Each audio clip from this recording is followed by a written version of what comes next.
Good morning, everyone. Good morning. I am Preston Jones, and I'm the Dean of the H. Wayne Huizinga School of Business and Entrepreneurship, the College of Business and Entrepreneurship at the NSU. It is my pleasure to welcome all of you here today, including our distinguished guests. And I will want you to give a great round of applause for Mrs. Ramola Motwani.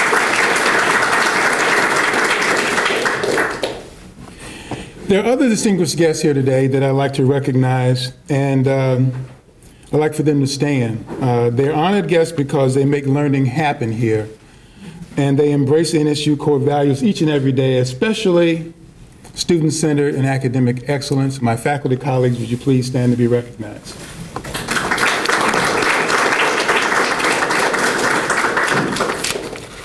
This next group of distinguished guests that are here are the reason why we're here. And they're our students. Will the Sharks please stand? All right. And go fins up.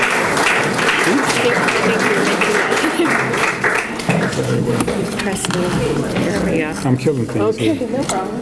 Thank you, Sharks. And so I know that you will study hard today and make us all proud. You have some great stories to tell Mrs. Motwani when she asks you, right, about the studies. Very good. I'd also like to recognize a few other guests here today. We have in the back Mr. Terry Malarkey. Terry. He's from our Office of Development.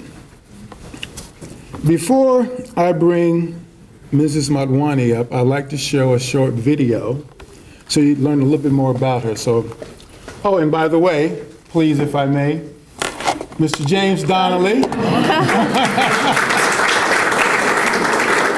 was trying to sneak in. Thank you, Mr. Donnelly was inducted into the entrepreneurship class, the Hall of Fame class of 2014. So, James, welcome. To be entrepreneur, I would say is be a dreamer, be an achiever. And to get from dreamer to achiever is where you fill in the gaps. Hard work, work ethics, stay focused.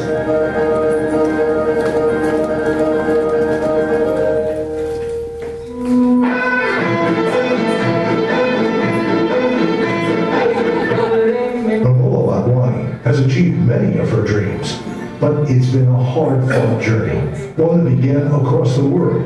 At that time, India and Pakistan was one country and it was divided into two countries. My parents moved. They left behind their success. We had cinema business, my grandfather was a royal man, we had a title, and everything was left behind. And they just came to India with their family. Ramola's father rolled up his sleeves and built a new life for them all, eventually making his way back into the cinema industry. Ramola watched and learned, not yet knowing how meaningful this lesson would prove to be. Ramola obtained her bachelor's degree in economics. I met my husband, my wife, we were only 16, we were both in college. He came to US to do MBA, master's, and I stayed back and did my blog. We would write it every single day. Ramola and Bob started their new lives in St. Charles, Missouri, where they married. Bob had set up his own business, and Ramola was his partner in every way. Ramola and her husband flourished in Missouri, doubling the size of their business and their family. They now had 2 sons. Bob and Ramola then ventured into real estate, purchasing apartment units. Things were going well for the hard-working couple, but on a trip to Fort Lauderdale in 1986 to visit family, Ramola and Bob began to consider a bold move. My husband was diagnosed with scleroderma. The doctors asked was that he should stay away from cold. So when we came here, I said this would be the best option. In just 10 days, they made the decision to purchase the Merrimac, a beachfront hotel that would enable them to capitalize on the city's booming spring break economy. And everyone raved about spring break and said the market is so great, you make a lot of money from Christmas to Easter. So we get here, get the room's ready, we are all excited, and then City of Fort Lauderdale decided they did not want spring break. So here we are. We had a huge move in our life, young family, and the business was completely killed with no backup plans. There were extreme challenges. There was drugs, prostitution, every corner of the street. There was no business. It was really not safe. All the businesses, from Sunrise to Las Olas, they started packing up. But while all the others were abandoning their properties, the Motwanis dug in, determined to be part of the solution. We were the only survivors that stayed back. But we had a vision, like this is oceanfront, it's not going anywhere. Parents were working all the time, nonstop. In the first apartment that we actually had a door connected to the front desk. And I remember vividly playing video games and having to pause it to run outside and check somebody in. One of the things that was always important to my mom was balance. She always had a home-cooked meal. Meanwhile, they were working 16, 18-hour days, 7 days a week. But she just showed us that, while as busy as you are, you need to make time for family. You need to make time for the community. Things were looking better. They had assembled a block. Romola and Bob then began on a second block. But Ramola was about to face her life's greatest challenge when a brain hemorrhage took her beloved husband in the night. We bought Tropicale Hotel on October 13, 1994, and I lost him on November 2nd. And my tough journey really began. I was given just few months to refinance, to pay off millions of dollars. I had never done this because what that part of the business. You know how many banks I knocked the doors on? 26 banks. I got approvals in 2001. It was done. This was the only block on the beach that had entitlements, that was shovel-ready, and it was only one owner block. The developers came calling, more than 100, but Ramola, always with a greater vision for the entire beach community, didn't rest with that success. The vision that Ramola and Bob dreamed of is a reality. The beach is back, the tourists are back, and the hotel and luxury brands now stand in grandeur. On those blocks where Ramola and her family made their home in 1986, now stands the Ocean Resort Residences, managed by Conrad Resorts, Hilton's luxury brand. Slated to open next, the Four Seasons, just a block south. To date, Ramola has operated over 12 hotels. She's also a major force in the hospitality industry, promoting education and opportunity. Ramola now runs her company, Merrimac Ventures, with her sons by her side, each having returned to join her after receiving impressive educations, followed by careers on Wall Street. It has been a tremendous journey being part of the whole renaissance on the beach. And if my husband, who is always watching, and if he were to be here, he would be very proud to see that his dream, that we shared that dream together, has become a reality. 2015 Entrepreneur Hall of Fame honoree, Ramola Motwani.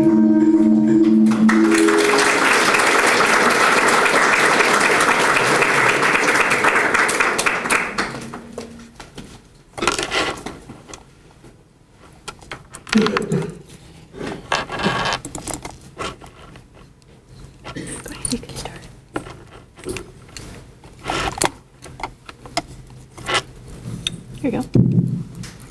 Good morning. Good morning. Wow. Such moments always take me back, but let's get started with this beautiful morning. It's a great honor and privilege to be here this morning. Thank you, Dean Preston, for inviting me. Thank you, our great Wayne Heisinger Business School and Entrepreneurship that creates these opportunities. Creates these opportunities to connect. Yes, it's so important that we all learn from academics, and it's very important. I always told my children, and I'm glad that a lot of faculty is here because no one will be here without you guys, Can you all hear me? Yes. When my children went to school, I always told them, I'm your mom at home, but in school, it's your teacher. You have to give same respect. You have to listen to your teacher like you would listen to me, because you spend more time with them. That, at home you sleep, you are with mother, but in school you really spend so much quality time with your teacher. So always, students, remember that's your opportunity to learn, and these great teachers can make such a huge difference in your lives. I saw that in my life, I saw that in my children's life. So this is a great platform. I'm glad to be here. I'm glad that all of you, our future, our students, are here this morning. You all made an effort to listen to me. I thought I have a small story to tell, but you are all here. I'm really excited to be here. You saw the video, and I'll take 30 seconds. Maybe I'm still, because it's a very emotional journey when I watched that. And as we speak, I had another emotional moment just yesterday. And if you check today's paper, Sun Sentinel, business paper, the headliner is Tropique Hotel that you saw in the video. That's my hotel, and that was demolished just yesterday. We had an event there, and Mayor was taking the picture, so you will see that in today's picture. So it's like very exciting for the market, very exciting for me, for my family, but also it gets very emotional for me because that was the last piece that I bought with my husband. But it was always a very special moment that was the dream, that was the vision. And that's coming to reality. So now let's get started. The reason I'm here, you have heard about my story in brief, you have seen the video, but the reason I'm here, I want to give you some real insight of the journey in business. As business entrepreneur, we all read, we all get PowerPoints, we all see statistics, we all get data, we all get numbers. How much do we remember? How much do we take forward? When those moments come, those critical moments come in our life where we have to make some tough business decisions, and how to get beyond them, and how to follow your dream, how to follow your success. So I'll start with the journey that you saw the video, and always please make notes if you have any questions. There will be Q&A end of the session. And I'll just brief you from what you saw in the video. I came to US in 1975 to St. Charles, Missouri in St. Louis. We started with a business. It was retail business, and then we expanded to wholesale business and gift items from overseas. And of course, on the side, we also bought some apartments and got into the real estate. You saw the journey from St. Charles to Fort Lauderdale in 1986, and also where we were. Now that was a critical point. If you see my journey, it started from those small hotels to the major developments today. And there was a lot that happened. And what the takeaway for you, for our future from today's conversation will be, how did I survive that journey? And what did it take?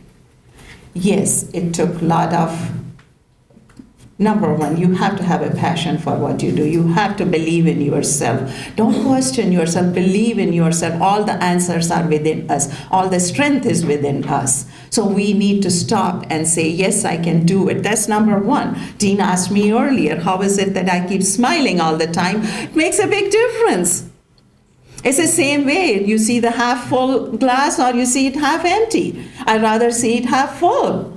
That gives me some hope. So it's very important that, we keep our chin up, we always believe in ourselves, believe in our dream, and just remind you students, just remind yourself, yes, you can, yes, you can. And our times were different. We were not digital. I was just talking to someone in the audience, and he said he's a professional salesperson. He teaches those classes. We didn't. We learned hard ways how to sell, how to buy. The whole journey was we could not Google in those days. But we are still here. So you guys have so much opportunity, better and bigger than what we did, but there is always some fundamentals that in business remain the same. No matter what ways we do business, destination is one. So to get that dream to reality, we still have to do certain things that we have to do, no matter how much we can fast forward it, but we have to go through the process. And that is to believe in yourself and just remind yourself that yes, you can do it. And also, this is not, I'm speaking today not from any notes, from my heart, from my passion, from the reality, my real story. So you will see some pauses somewhere, but yes, I will continue on because that's what you are here for. You are not here, you can read everything online, but you want to hear firsthand those nitty-gritties of business. That when Merrimac Ventures started with Merrimac Hotel on Fort Lauderdale Beach, and when the business collapsed, when it collapsed to the grounds, think about it, foreclosures on the beach. Every other property was being either foreclosed or auctioned out. What can you do in that market to survive in that market? And we not only survived, but we also excelled. We reached our dream. We brought that to reality. And that took, what did it take? There was one mantra, roll up your sleeves and go to work.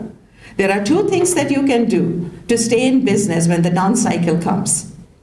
Either you have to increase your business, and when the market goes down, there's nothing you can do to increase the business in short term. Of course, it's a long term, but short term you cannot. Then what else can you do? Cut your expenses. The bottom line is bills have to be paid. So that was the strategy that we had, and it worked for us. And not only did we survive, but we had a vision. My husband, Bob Ramesh, many of you knew him as Ramesh, and some of you knew him as Bob, was a visionary. And he became very vocal in community, and then I was in operations of business, operations of family. I had very young children when we moved to Fort Lauderdale. So this keeping a balance between business, that was really not getting anywhere. So we had to find what was the next step. And it was not that only Merrimac would become a high rise and there would be nothing. That wouldn't have worked. So it was also looking at the future of the market. Where was this market going, and how do we, and basically it was Hilton Hotels and us, the two that survived on the beach. Everybody else was gone. So what we did from that point, we got tour operators from around the world. And we got their opinion. What were they looking for? What can we rebuild? What can we bring the brand that will work for them? Because the end users, it has to come from them. And the second thing that we did was brought investors to the market and said, how can we, because we needed both. Yes, vision is one, but the bottom line is also dollars, how to get the investors interested in a market where there was no interest left. So you have to share your dream, you have to convince them, you have to comfort them, and that was something that George Henbury is not here in the audience. He was our city manager at that time, and we took that report to the city. and said, this is what you need to do. You have to step up. And if you see on Fort Lauderdale Beach, if you drive by, and even in the video you saw, that wave wall, that's the time in early 90s that it took place, because everyone wanted to see that city was interested, city was making an effort, and we started from there, and then we fast forwarded it until 1994. And then sometimes, think about this. This is from this story, the takeaway for you students is, it was not just one tough time. It was not just one phase of my life that it said, yes, okay, the markets go up, markets go down. And if we were not the fortunate ones, we could just fold our a business and say, well, there's nothing we can do. Or the other way was to say, yes, there is a lot to be done. It's a lot of work. But we have beach. We have location. The mantra of real estate is location, location, location. And we had that. So it was like, what do we do from there? And you will think that that was it. No, even though we fast forwarded from there, and then we bought Tropique Hotel October 13th. And in just short 2 weeks, I lost my husband. My kids were teenagers. I was always in operations. Yes, I was part of business, but it was operations at home, operations and business. I was full-time. But there were many other aspects of business that were handled only by him. And you heard about going to 26 banks. Think about this. 30 days you get when you go through the calamity. Yes, everybody's there, but everyone has to go back to reality on that 31st day. And on that 31st day, I had to face the reality, put myself together. I'm still bleeding inside. I haven't recuperated, but I had no time. And then there is one thing, because it's a flashback. Thank you, Dean, again for doing this, because it's a flashback. We go forward, we see our success, and we get engaged in that. But these moments remind us of what happened, what made that change, what made that difference. In January of 95, just short 2 months after I lost him, I was interviewed by a magazine, Desh Videsh, and I was on the cover. And one of the questions they asked me was, where do you go from here? And I looked at them and I said, until 94, November 2nd, I was mother of my children. That night, what happened? I became their mother and father. So the role I have to play is not just as a mother at home, but I also have to play that business role that probably, as parents, we would have given them together, and now as a single parent, I have to do it myself. So that really my own words energized me. They gave me direction. And I said, there's no going back, there's no stopping, there is no folding. And then people said, just sell, you have millions, you can go and enjoy your life. Why you have to, deal with all this, because, the market was still, said, the choice is we have to make is, do I want to make my dream a reality, a dream that I shared with my husband, the dream that was for my family. My family is still here, I need to. So I inspired myself, I motivated myself, I strengthened myself. I stopped and looked inside and I said, yes, I can do it. There will always be challenges. You will always be questioned. You will always say, why me? We can always say, why is it that 26 banks said no to me? Why? Well, I could have said maybe because I'm a woman. There's more questions. There's one of the questions, obvious questions comes that, why? But nothing stops. You still have to continue to prove yourself until you have proved yourself to the point where you see the result. There is, end of the tunnel. There's always light. Don't forget, keep going, keep walking. You will see it if you are determined to see it. So that's where my next phase was in 95. And then I had a long journey from 95 to 2004 when ultimately, eventually, I sold and I stayed as a limited partner in my first development, which is now soon to open as Conrad Hilton. At that time, I partnered with Donald Trump. It was partnered with Bayrock Group, and they brought Donald Trump on board. And then it was going to be Trump International. And even though in the bad cycle, I always say that, it may not have, it did not become the Trump International, but that name brought so much to our market. That name brought, because they all follow. All the big names, all the franchises, all the hotels, remember, all you have to do is convince one. And when one comes, they all want to be there. In 2000, glad to see you here, George. In 2000, I was just telling I heard, up with you. Jack Seiler was there yesterday when we were demolishing Tropicana. So I told him yesterday, I said in 2000, 2001, you heard I had over 100 developers that came to me. The only two that did not come were Ritz-Carlton and Four Seasons.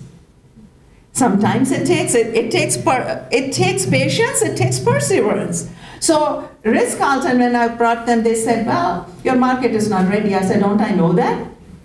I'm looking for someone with a vision, someone who wants to be in my market and create a market. So I just chuckled. I said, okay, I'll see you one day. And they are back here. The same owner is back to Fort Lauderdale Beach. He is right there.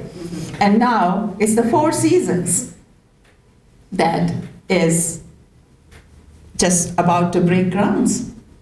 I mean, it's just taking Fort Lauderdale to the next level. Think about it, It's just amazing to see how to take that journey from in your own lifetime, where I was, my first meeting with the development team of Hilton Hotels. That's another thing that you guys have to know. When I was an operator of small hotels, and when I have to have a meeting about the development of this major hotel, 5-star hotel on the beach, and I'm meeting with a person who does Hilton developments worldwide. And I'm going to have a meeting with him. So it was very interesting. I had to prepare myself, and I said, but the good thing is, Dean, that's my helps always. So I'm thinking, what's the question? Where do I start? What do I ask? And it fell in such a place that when he was talking to me, I was picking up a question and asking him.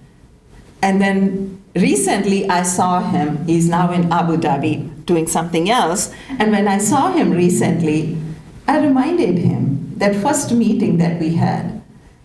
And after that meeting, he wanted to have Indian dinner, and I said, you must meet my children, because they were just, my son Nitin was going to apply to Cornell at that time.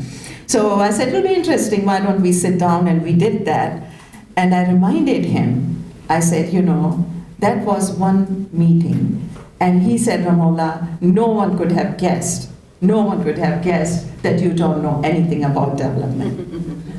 So, we learn, yes, of course, going to college, education is so important. And that was one thing that was always behind me was education.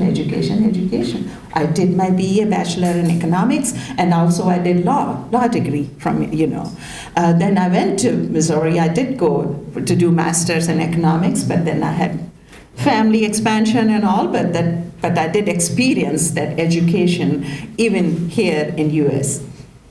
So, and I always say that education is one asset that no one can take away from you.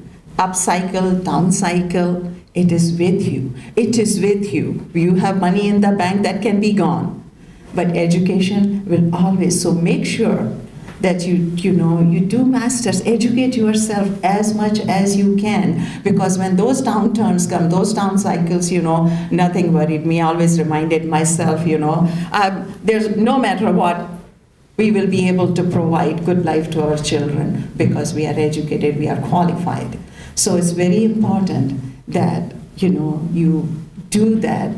Some of you had some questions, I know, that you were asking me, and it's nice to see you are here. That itself tells me because you are interested in your future. You want to know that how not only books teach you, how to go from step 1 to 2, but how during those critical years of our journey, how do we survive? And how do we fight those moments? And how do we keep balance? Because it's education, and especially for me, as a single parent, it was everything. I had to make sure that not only my business was surviving, but I was taking market to the next level to create a better stage for my future, for my children. At the same time, it was a good balance because at home I was their parent. I needed to be at home when they needed me. I needed to be to advise them and be right by them when I was needed. So I had to keep such a balance of being a great entrepreneur, but I didn't want to get lost in that. And at the same time, it was all time management. It comes to time management. I did what, nothing stopped me, because otherwise I wouldn't be where I am if I had not focused on my business. So I continued to focus on my business. I continued that journey, but at the same time, I wore different hats very efficiently. And you have to always remember, whether it's a down cycle, whether it's an up cycle, no matter where we are, no matter what we do, we have to keep that. Because what good is that? It can be a very success story financially, but if you come home and there is no success, then it's not a real success. It's not a real happiness. It's not a real journey. So it's a balancing act. And with 4 seasons, now that we have few projects on the beach, now my children have expanded their wings. They have grown into their family business, their own business. I have one son that, I'm sharing this with you because as young as he is, sometimes, when they are interviewed and the journalist looks at me and says, how old are they? And how did they learn so much? And how is it that they are so successful? Because they also started the journey with the family business when they were very young. Even though they went to Duke, they went to Columbia, they went to Wall Street. And while they were doing all that, they still saw how their parents worked. And then after their father, they saw how I worked. There was no stopping. There was no thinking. It was like, let's continue that. So all this is telling you students, our future, that always stay focused. There is so much more that you can do. It's a beautiful journey. We want you to be successful. We want you to question, say what, have always, like I said, to me, passion is so important. And that leads the way, that leads, then nothing is like, how can I do it? There's no questioning. You move forward from there. And talking about this, I think we have a short video. Where's Jade? We have a short video on our demolition, because that's another part. It's very important for students to know, to learn the aspects of development. And this is happening as we speak. This is Tropique Hotel, the next site, the future of 4 Seasons on Fort Lauderdale Beach.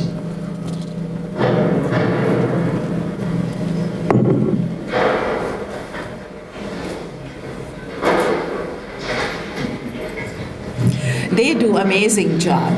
There was no dust. We could actually stand there and take pictures.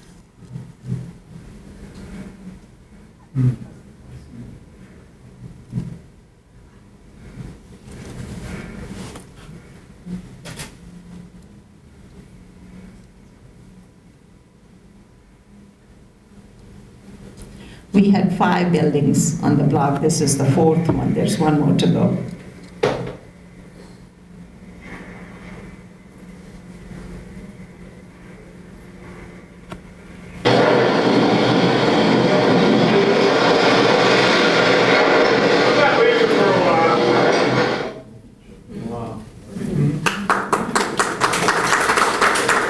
now, just a quick wrap up before I take Q&A.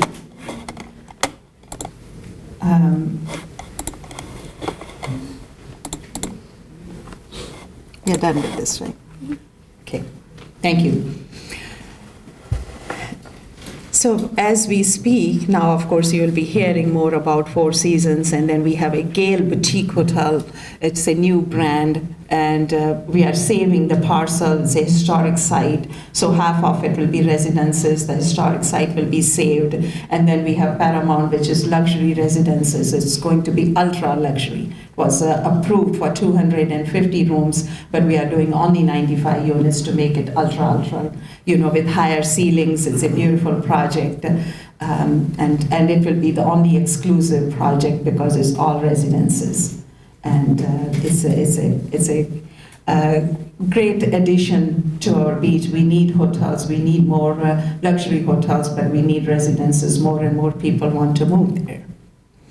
So with that, there was one thing that I think I missed, and I think it's very important for you students was, and I must mention, I keep repeating because it's very important, that how, from small hotels, how did I go and to get the approvals single-handed? And George will remember, this was my only project, the only project on the beach that was approved unanimously without attorney. This is a norm. If you are working on a development, you have to go through the city's DRC, B&Z, and commission approval.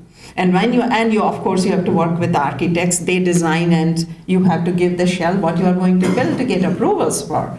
And while you are doing that process, it's very critical that attorney looks at it.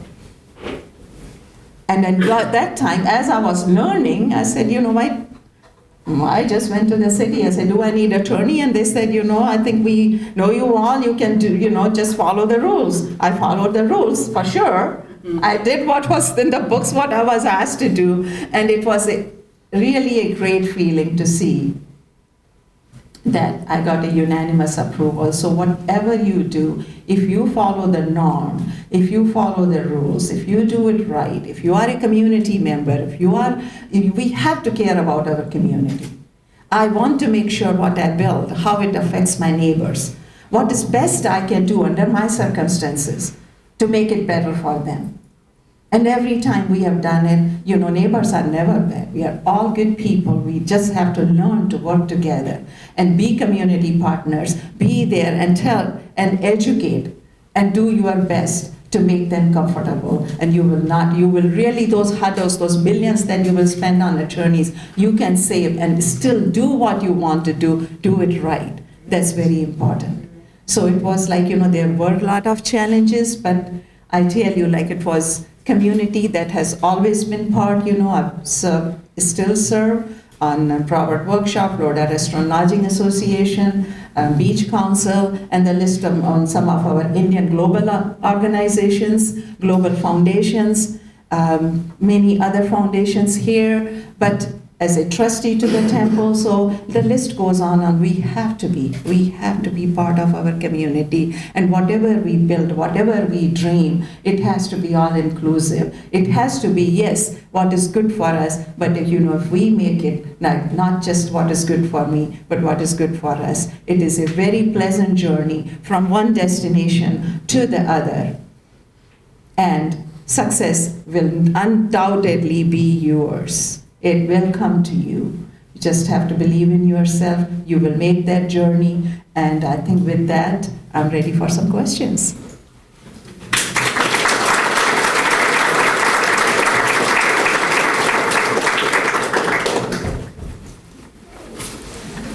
Yes. How did you transition from smaller real estate investments to larger investments? A very good question. It's always a reminder to me, how did I do it? When we were going through that process of assembling, because there was a vision to start with, that this is a Fort Lauderdale beach, the future is luxury, it's coming, it's a matter of time. So as we were continuing operating those hotels, we were also expanding. And what expansion, the first we did on our first site, Merrimac, we had 4 buildings. The first parcel came with 2, and we acquired 2 later on with the vision, and that gave us almost 2 acres oceanfront.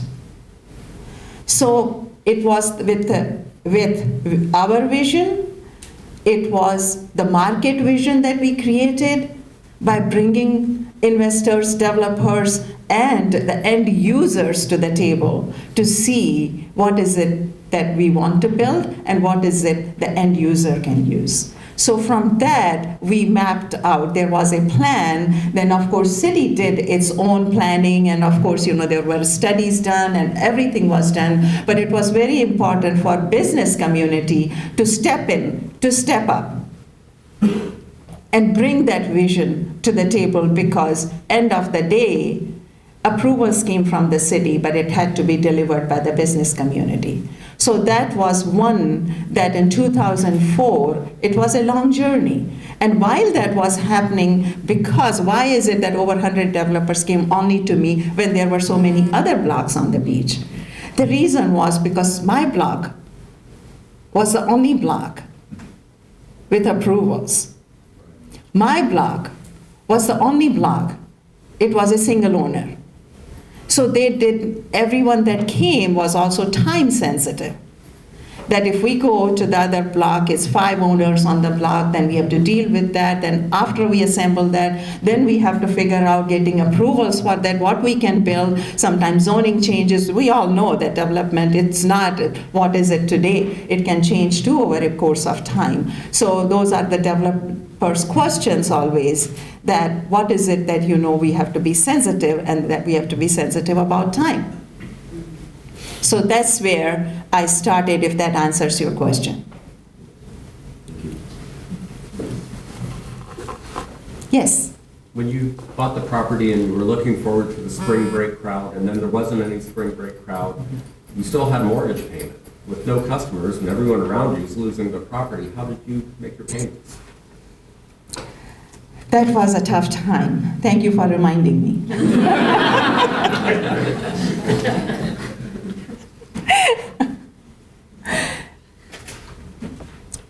Two things that we did. First, the right thing that we did was we did not close our business that we had in St. Charles, Missouri, that was doing very well. We made a move to Florida, to Fort Lauderdale, for many reasons. But we're not in a rush to close that. We could have, because the market that we were entering, and we were told it's like, you will make tons of money. You won't have even time to count the money till the season is over. And when that didn't happen, I used to commute. Every other weekend, I would go for a weekend to my first business. And sometimes when we bought the properties, I would go stay there for 30 days. Because at that time, then I needed a lump sum of money to buy another property. So that really came to our rescue, that we had a business. And the second thing was roll up our sleeves. There was no clock. Get rid of the watch. There's no watch, there's no time. You have to just keep working. And that was like a mantra, that we had to work. We had to cut down our expenses, and that means, less employees, more hours from us. So it's a basic, I think, for in every business. Like I said, there are 2 things we can do to get better. And if we cannot, yes, in a growing market, in a growth market, yes, absolutely, we have to increase. We, as a good business people, we only have to see one way how to increase our business, how to bring more dollars. But when a market takes dip, like it did in our market, it was historic. I mean, you just go back and see, like, how did this market, like, it's something to celebrate, came from where it was to where it is now. But it took a lot of efforts. It took a lot of efforts on our city officials. It took a lot of efforts from business community. It took a lot of efforts from community members, community organizations. And end of the day, now we celebrate feeling together that, we are such a beautiful community, that we work so well together. We didn't point fingers. We could have done that. That's the easy thing to do, is say, why did you do this? You took us out of business. But we didn't do that. We went positive. We rolled up our sleeves. We did right things. We looked forward to the future, what was there in future for us. And I think from there, city got the message. They cooperated. They took the right steps. And here we are. Yes? I'm sorry, I have a question. You were talking about your meeting with the Vice President of Hilton Worldwide, your first big meeting, and I think many of us here in the audience have been in a situation like that. Many of the students will be. I know you said it came to you in the conversation what to say, but is there one thing that you should do in preparation for a meeting like that? One question you should make sure that you ask? Any pointers along those lines for our students and for others in the audience? Absolutely. It's a great question. Yeah, one thing that's very important, there's nothing that just comes to us. My big tagline for selling is know the product before you even start selling it. Know the product before even you start building it. We have to know what we are doing. So I was very good on that. I had that knowledge of business. I had that, with that vision was tremendous knowledge, education, whether that education came specifically in hospitality from the books, or it came from the industry, from the community involvements, from the board involvements. We learn every day. I'm sure I will be taking away something from here today. We don't have to stop learning. We continue to learn. And when that situation comes, you have to just take a few seconds, put your thoughts together, and say, if you were to do this by yourself, what will be the most scary thing or something that you don't know? A lot of things we know, we just think that, okay, I've not developed it, so I don't know. But we know the basics. We know the basics of business. We know the basics of industry. And that reminds us, and that's how from conversation, if I picked up, it's not that I picked up everything about the industry, but because I had that knowledge. So if there is a one question that you have to ask, every question, always remember, is a good question. That's number one. A lot of times we take, oh, maybe it's not a good question. Maybe I shouldn't ask. Never do that. If I don't ask today, I won't know it tomorrow. So it's always a step up and ask question, and so be it. I'm proud to say I don't know this. I cannot know everything. And if I don't know, at least I made that one big step. So I would say don't hesitate. And be honest, be transparent. Because if I had to, like I said, if in that meeting, when I did not hesitate at all, because I was comfortable. When you are comfortable, you are listening, and when you are listening, you are learning. And that's how the questions, do you have all the questions from this short conversation, from this short presentation, is because you were all listening. So I would say don't hesitate. And when you believe in yourself, there's no limit. You can ask anything, you can do anything, and you should always feel proud. That's the biggest first step that I did was, ask. If I don't know, I still go to people. If I don't know, I say, sorry, I don't know this, but I want to know. And it's always appreciated. When we are honest, it's always appreciated. And of course, we may go farther in our life, one step farther. Does that help? Yes, thank you. Yes, George. I wanted to say a few words to the students. These lecture series are for students and faculty. I've known Ms. Motwani about 25 years. And isn't she exemplary of every bit of the core values of this university? Because I think it was about 23 or 22 years ago that your husband passed away. A lot of people thought, oh, no, Ms. Motwani, female, her husband made all decisions, be nothing for us to sit down and convince her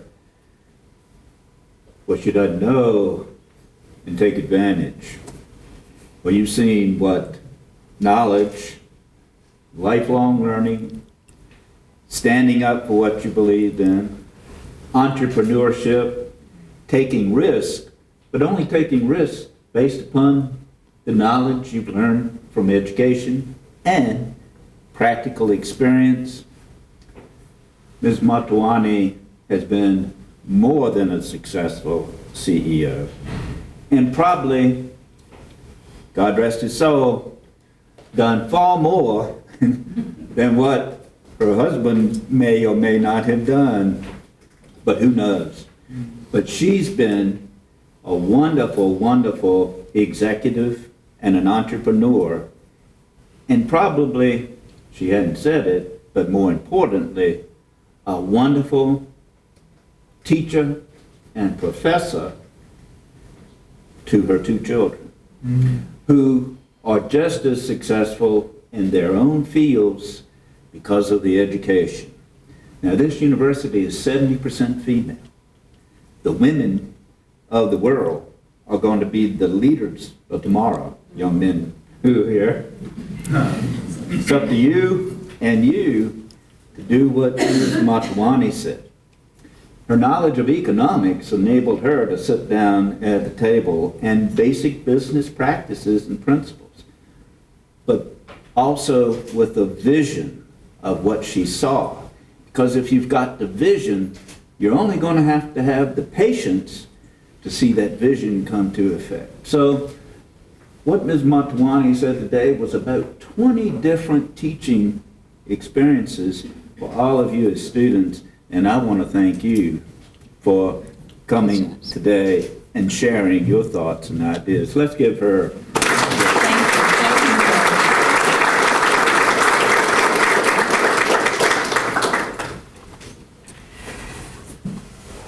Any other questions? Yes, I was please. going to ask, throughout your entire career, what was your best and worst business decision? What were my best and worst decisions? Did I have even time to think about it?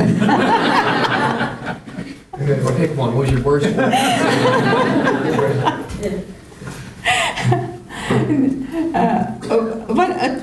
I would say that I have to really think hard on that because, like I said, a lot of times it's not our decision, it's market decision, it's how the things are moving along. You have to go with the flow, and our market was such, we had to go with the flow. We had to create that flow, we had to push in that direction, and if there was one thing, I've thought about it, because we have our moments and we say, could I have done anything better? And I say, because like I said, there was no moment to even think about it.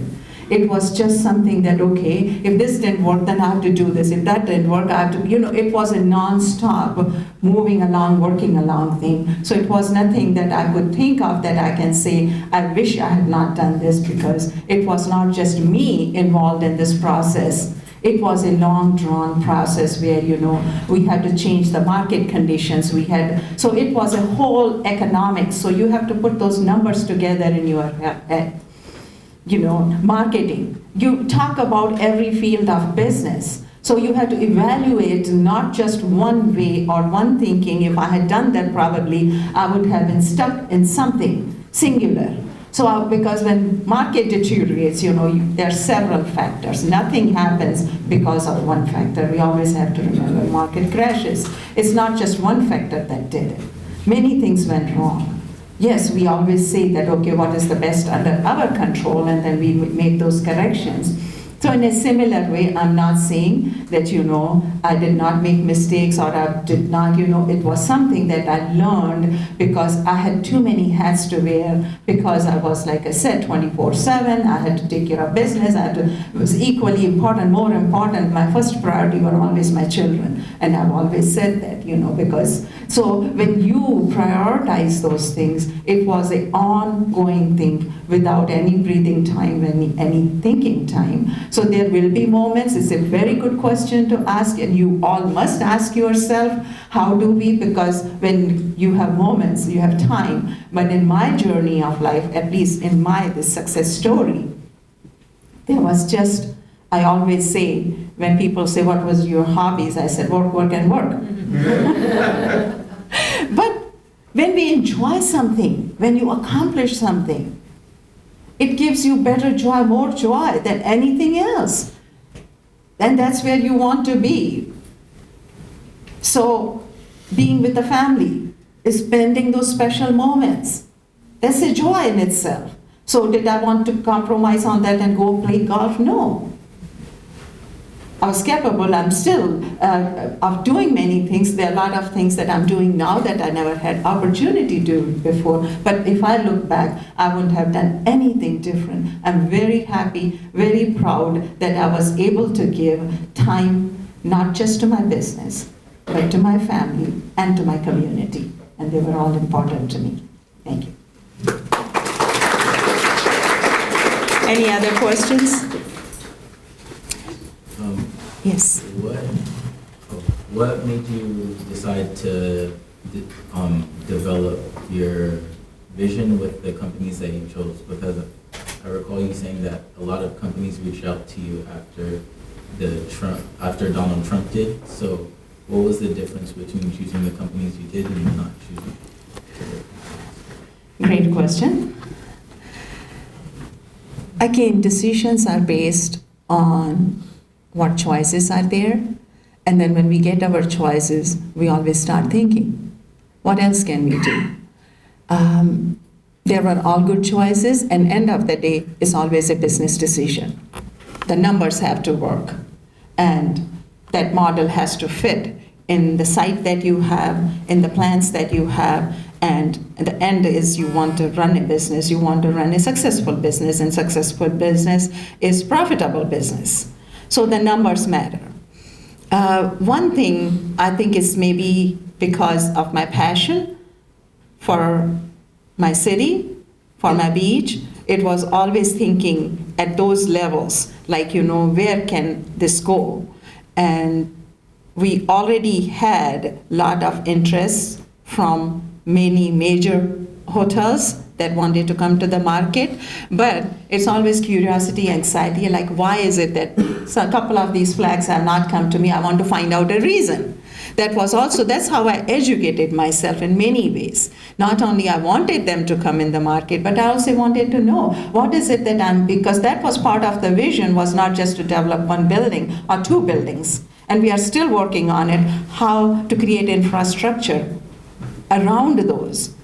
How also to work with our city, to work with that vision, to see where we need to go. And no, it comes only from business community, because internally we are working with the end users. So thinking on those lines, I think there were a few factors. One, it was like, if someone is not coming, I wanted to find out why. Is it something that we are missing? And I told you, one of them told me that yes, they said, you're not ready for it, your market is not ready for it. So I did not get mad, or I did not get upset. I learned from that. Where is it that our market needs to go? Because don't think like we serve as advisory board to the city, to the county, and why? Because of these reasons, because we have that internal knowledge, and also we want to help our city leaders. They cannot be experts in every business. They know their business best, I know my business best. So it's very important to have a successful working relationship that, we bring that valuable knowledge to the table. And that was the purpose of, okay, if I was always curious, I always wanted to go a step ahead and say, yes, it's nice to have so many flags from around the world, not just from domestic market, but they were from around the world. And I learned so much about development, not just here, but even overseas, and sometimes you incorporate those better ideas. So never say, yo, what is it that, the developer from Paris is going to do for me? I wanted to know. And I always kept my door open. The person that I made deal with, Bayrock, on my Merrimac, it was 5:30 in the evening. I was out the door, I was almost at the door, leaving my office, and the phone rings, and I pick up the phone, and my next door neighbor says, are you available? We have a gentleman here asking for you, and he would like to discuss something about your business. He came, he's in shorts, he's in flip-flops, he was at the beach. And he walks in, and I never underestimate anyone. So I had a cup of coffee with him, we had a conversation, we had a dialogue. And I gave him information, I gave him my price. He said, a lot of times they'll say, you think that's it? I said, that's the number. If you're comfortable, you come back to me with better plans and, we'll talk about it some other time. And eventually down the road in few months, I had a deal. So it's also how much, my theory was always, if not, I will learn. I will learn from that meeting. Something I will learn. What is it that person is looking for? Now, I will not only I will learn just about my business or my building, but I will learn more about what they are looking when they look at the destination. What is it that we are missing? And then make sure that we incorporate that to be successful. Just one building by itself or two buildings are not going to do it.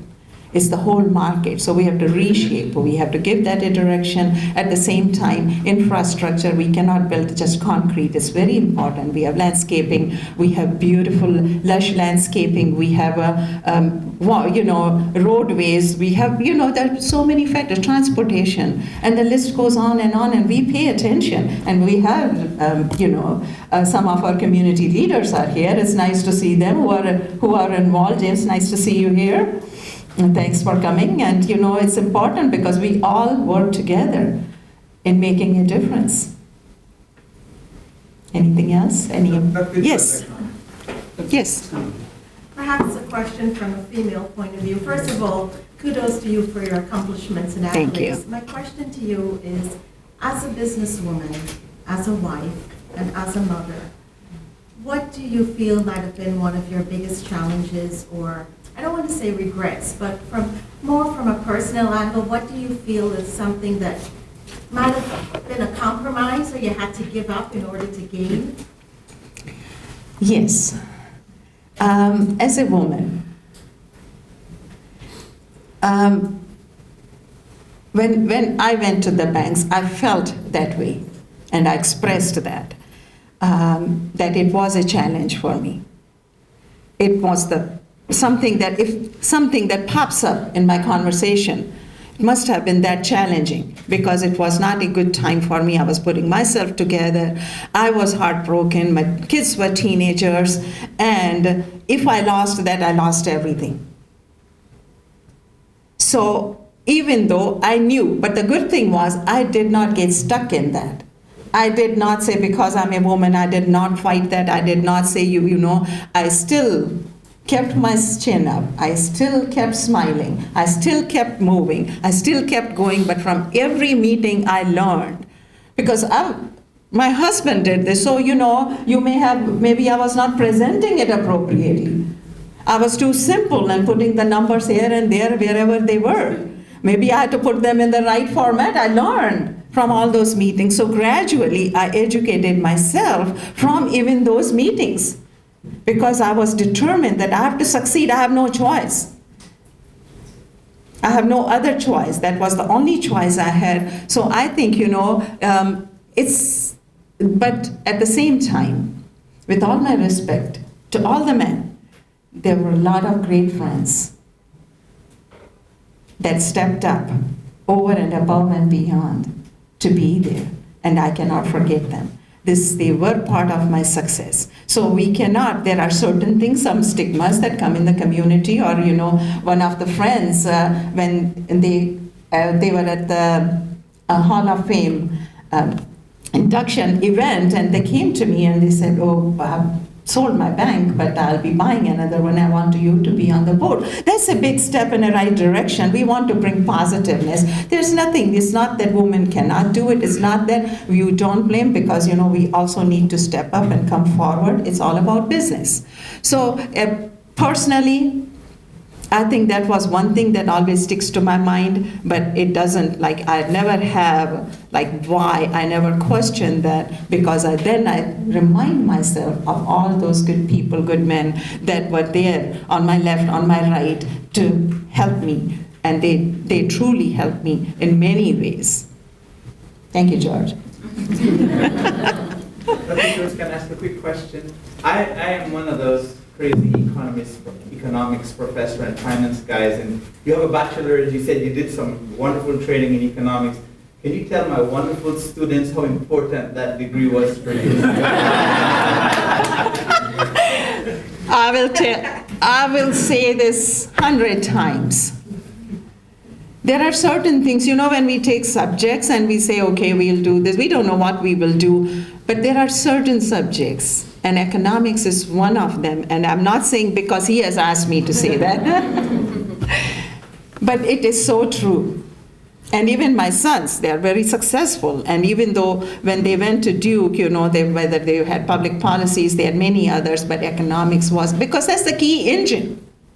No matter what you do, no matter what business you are in, whether you are working somewhere, in your work, that's something that is so important. It's without that, to me, it's like, I don't care what I learned. If I didn't learn economics, if I don't have my numbers right, how can I make it right? So it's a very important subject. Pay attention. Like I said, you guys are so blessed, so fortunate that, today's world, we have so many ways we can learn more and more and more and excel. Our opportunity was only when we were in that class. But your teachers give you, you can go beyond when you go home, come back to your teacher and ask all the questions, not good questions that you have, and learn more, because that's the future. That's the present, that's the future. New technology and economics. It's just the best blend that you can have.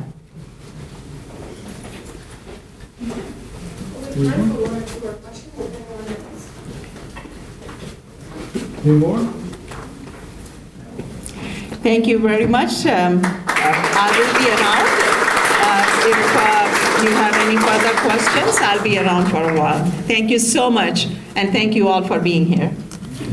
Before we let her go, Mrs. Motwani, since moving to Broward County, Mrs. Motwani and her family have had such a positive, immeasurable, and indelible impact on our community. I had the pleasure of having lunch with her about 6 months ago. She invited me to her restaurant, and we had great Indian food.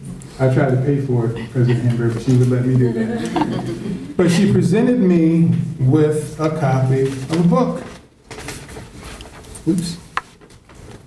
And the title of the book is Say No to Negatives by J.P. Vaswani. And just to give you an additional insight into the entrepreneur, the mother, the woman, the business partner, and the leader that she is, please allow me to just read a passage of this book. She presented this to me along with another one. They become part of my permanent library, and I read them often. And it goes like this: no matter who you are, no matter what circumstances you are placed in, you must realize that happiness is your birthright. You're entitled to happiness, and there are no conditions to fulfill, no strings attached. Unfortunately, most of us are engaged in searching the entire world over for happiness and fulfillment. If we search until our last breath, we're not going to find happiness out there somewhere. We cannot wish for it. We cannot buy it. Nobody can hand it over to us on a platter. It is a very personal feeling, and it must come from within. So let me repeat. Happiness does not depend on outer things. Happiness is essentially an inner quality. Happiness is your birthright, but happiness must also come from within you. Mrs. Motwani, you are indeed the happiest person that I know. Thank you so much for being here.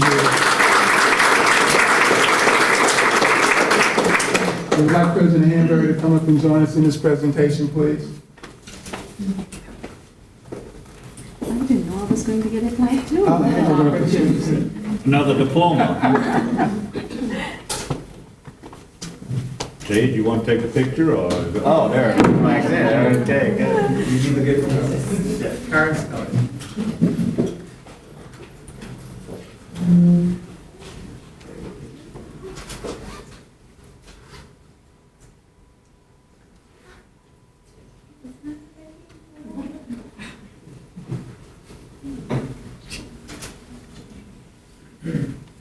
Thank you. I'd also like another former lecturer, Mr. James Donnelly, is here this afternoon. James, you be recognized. And